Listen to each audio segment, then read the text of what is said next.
Before I begin my comments on the USA Freedom Act, I'm going to speak for a moment on a personal matter.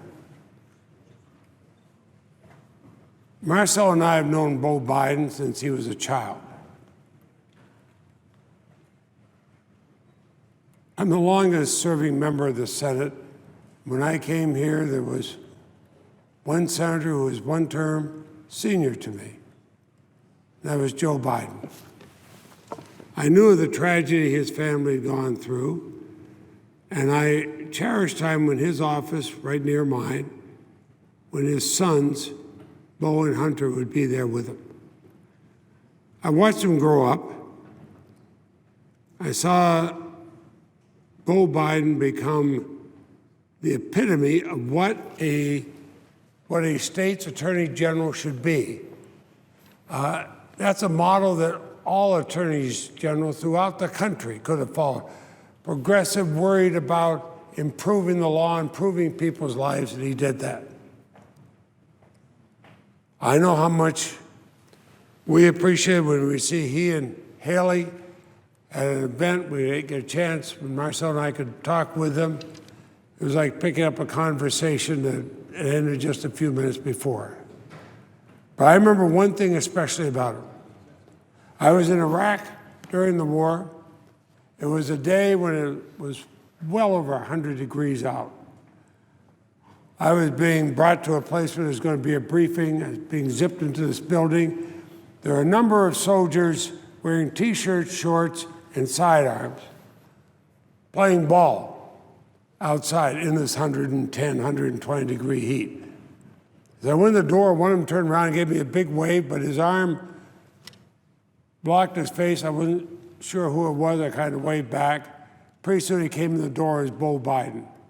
I remember we gave each other a big hug, and he was there as a captain of the Delaware Reserves, decorated for his service. We talked about what he was doing. He was praising the men and women who worked there. Nothing about anything that he might do, he's praising everybody else. It was such a refreshing moment being with him. And it was so typical of what he is as a person. I told him that I have a procedure that if I'm in another country and I'm with our military, if there are Vermonters there, I always take their names and I ask them if they have family back home in Vermont. Most of them do. I get their phone number. As soon as I get back, I call their mother, their father, their husband, their wife, brother, sister, whoever it might be, and say, I saw a member of your family. Here's what they're doing. They looked well and all that. So I told Beau, I said, look, I've known you since you were a youngster.